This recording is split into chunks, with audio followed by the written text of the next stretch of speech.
insurers and polluters. Let Wall Street write its own rules again. And we know, don't we, how that ends up. We have seen this happen before. Now, my friends on the other side of the aisle don't like it when I say this, but it's a fact. And I sometimes see them being quite evidence adverse.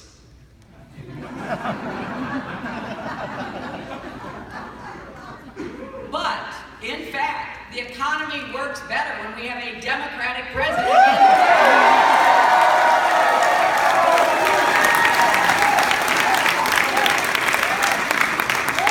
In fact, you are 4 times more likely to have a recession when you have a Republican in office.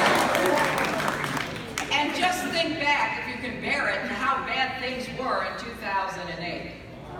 You know, after that election, President-elect Obama called me, asked me to come see him in Chicago. I didn't know why.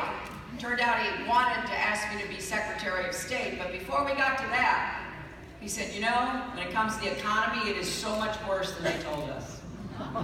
We were losing 800,000 jobs a month. The American auto industry was on the brink of total collapse.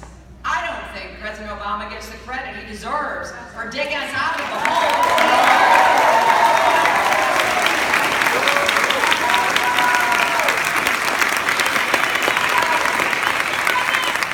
We're standing, but we're not yet running the way we need to. I want us to get more good-paying jobs. I want us to raise incomes for hard-working families. I want us to raise the minimum wage.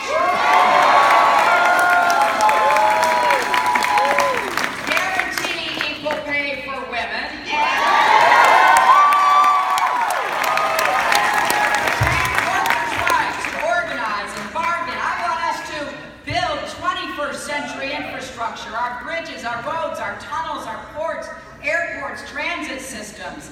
And we need to combat climate change, which the other party won't even talk about.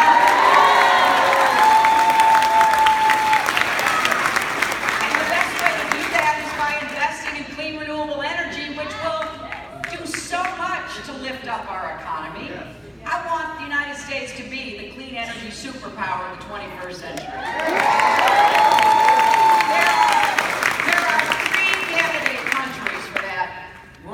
China, Germany, and us, and I want it to be us. I want us to innovation and entrepreneurialism to make a difference. Now, California is already a leader, but there are other states that are doing more as well. I spent a lot of time, as you know, in Iowa. They get 1/3 of their electricity from wind. We can make investments like this across America. Now, I know we've got a lot of small business owners in this crowd today. I want to be the small business president. I want to make it easier for you to start small businesses, grow small businesses, get credit for your small businesses. And I especially want to reduce barriers to women and minority-owned small businesses.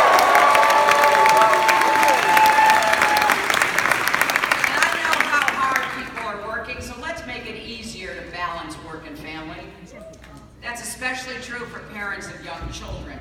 We've got to join the rest of the world by guaranteeing paid family leave. But it's also true for people who are taking care of their aging parents, isn't it? As a nation, we are not valuing and supporting family caregivers the way we should. So here's what I'm proposing.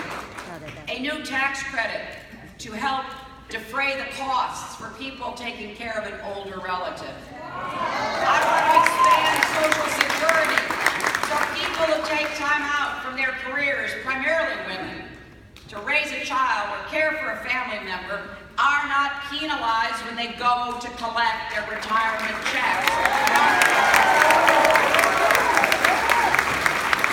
I also have a comprehensive plan to invest in research to prevent, effectively treat, and make possible a cure for Alzheimer's disease. How many of you know somebody with Alzheimer's? Yeah. Every crowd I'm in, so many hands go up. And you know, I know what a burden it is. It's an emotional and physical and financial burden.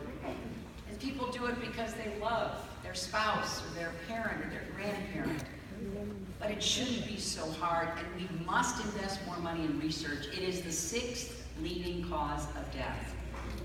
And in the top 10 causes of death, it's the only one where we have no drugs to treat it, we don't know how to prevent it, and we can't figure out how to cure it. Under my administration, after having talked to scientists and researchers who are doing this cutting-edge work, we're going to make progress. And in 10 years, I know we will have a big impact on how to prevent, how to treat, and maybe find a cure for Alzheimer's. I also want to make college affordable again.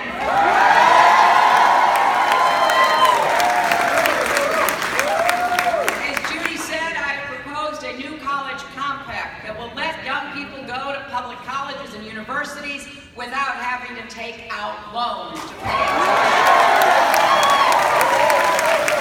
And we're going to let you refinance your student debt. You can refinance your mortgage and your car payment. You ought to be able to refinance your student debt and save thousands of dollars. And again, as Judy pointed out, we know our immigration system is broken. Millions of undocumented people are working and raising their families here, living in fear of seeing their families ripped apart. And there are millions of family members of lawful permanent residents and U.S. citizens who wait for years, sometimes decades, to have their families join them in America. We can do better than this. You know, we could add hundreds of billions of dollars to our gross domestic product by passing comprehensive immigration reform. We could shore up Social Security because right now undocumented workers contribute $12 billion a year. And if we have comprehensive immigration reform, it's projected to go up to $20 billion. Now, ultimately though, this is more than an economic issue. It's more than a political issue. It is a family issue. And if we say we value and support families, then we should act as though we do. That's why I voted for comprehensive immigration legislation in the Senate. That's why I will fight for comprehensive reform with a path to full and equal citizenship. That's why you can count on me to defend President Obama's executive actions on DACA and DACA.